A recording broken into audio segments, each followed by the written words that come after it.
I think the men found in the bear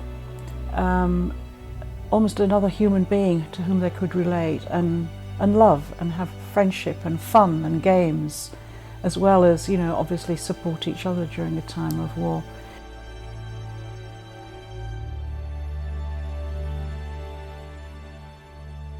Well, in 1939, there was many thousands of Poles sent to Siberia, into the Siberian gulags. They languished there for some time till 1942. In 1942, the gates were opened as the Allies had come to a deal with Stalin, and the Poles then veered towards Egypt, where they knew they could meet up with the Allies and return to the war.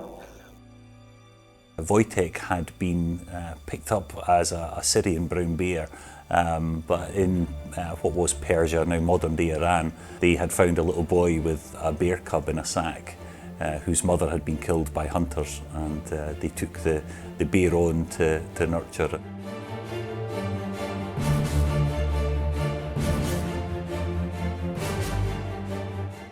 The story of the bear itself is very significant. It's often the case in war that soldiers take mascots, they accompany soldiers wherever they are. This bear became a particularly famous mascot and was actively engaged all of the time with the soldiers. The bear didn't know he was a bear. He thought he was a soldier, and he actually then was given the name, rank and number of a soldier, and he performed heroically. The other soldiers from other countries then saw him and played with him, and were amazed at how tame he was and how receptive he was to kindness especially, and how he enjoyed fun, like playing football or messing about, wrestling or having a bath. They would dig a hole in the ground and he would have a bath in the ground. So basically he was treated like a child and very, as I said before, very spoiled.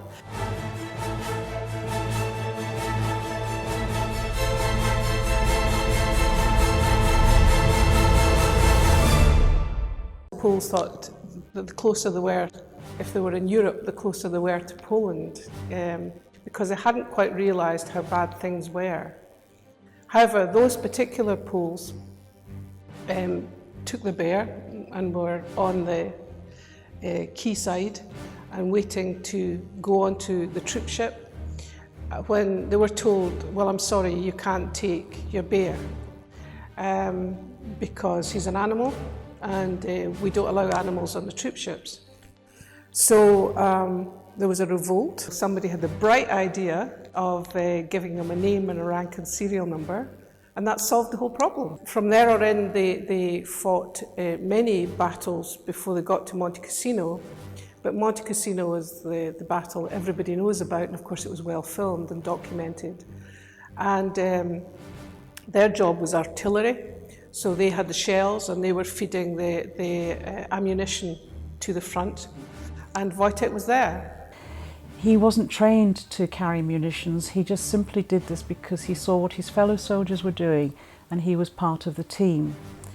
And it's a very important relationship between man and animal.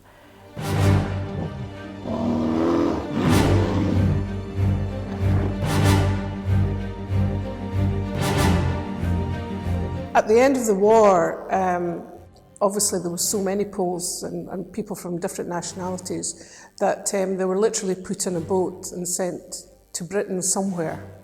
But these particular Poles with Wojtek, they were eventually sent to an old RAF camp called Winfield, which is in Berwickshire in the Scottish borders.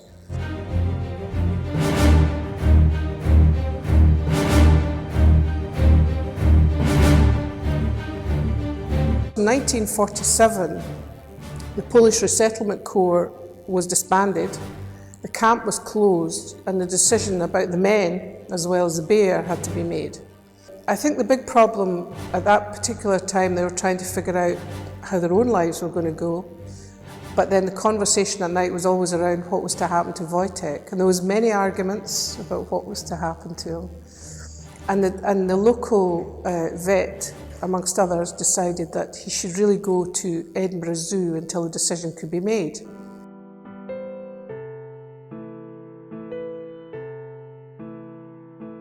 I think Kay once told me, he said it was like putting an arrow through your heart.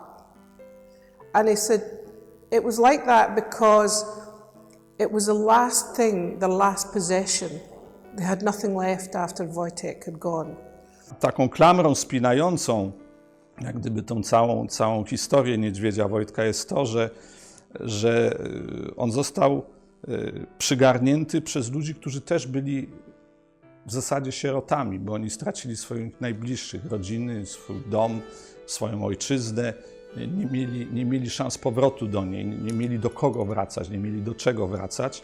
I ten niedźwiedź, który gdzieś tam był porzucony, gdzieś tam był kupiony, on też nie miał, w zasadzie on też był pozbawiony, jak gdyby to był niedźwiedź sierota.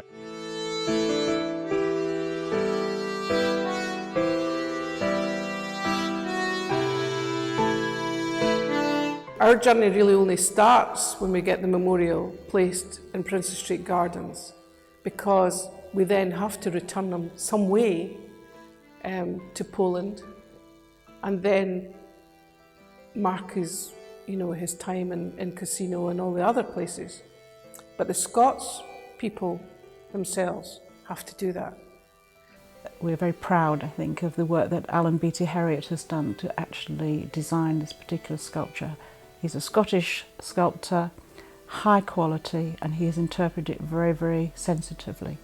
When the men after the war were down at Hutton, which was a demob camp, it was quite usual to find Wojtek and his keeper Peter Prendish walking around the country lanes outside the camp, and often he would stop and talk to locals, local farmers, and so you can picture a very unusual sight of a man and a bear in a very narrow road, and you're walking towards it and saying, I wonder how I'm going to get past this lot.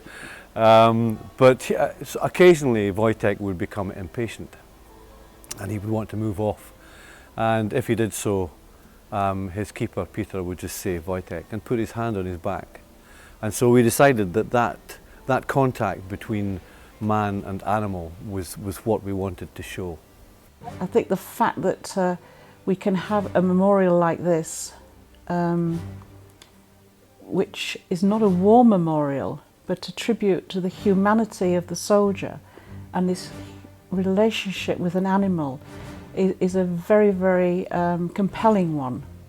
And this is the way in which the statue has been interpreted here and will be placed in Princess Street Gardens in Edinburgh. It reflects the friendship also at the time that the Scottish people showed to the displaced Polish soldier and the displaced bear. And the statue represents the two walking together in a friendly way. We feel that the sacrifice made by the Polish soldiers during the Second World War was an incredible sacrifice, and almost unrecognised, generally speaking, unrecognised. After all, it was a Polish flag that was raised above Monte Cassino. Polish pilots fought at the Battle of Britain. And at the end of the war, the Polish forces were not invited to the Victory Day celebrations in London, which was a sin and disgrace. And perhaps this monument in Scotland will go some way to rectifying that injustice. To me, the important thing was that we continued the dialogue of being able to tell the story to children, and Wojtek seemed like an ideal way of making sure that the conversation about what had happened in the past and a kind of continued relationship went forward, and to me Wojtek was just the perfect vehicle for that. I saw him at Edinburgh Zoo when I was 8 years old, just before he died. And he was an old bear by that time, but I had, like most children in schools in Scotland, we had a Polish friend. I had a Polish friend at school.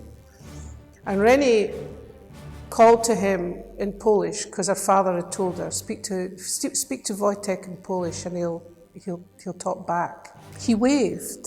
He just, this huge soup plate paw, just waved like this. Oh my goodness,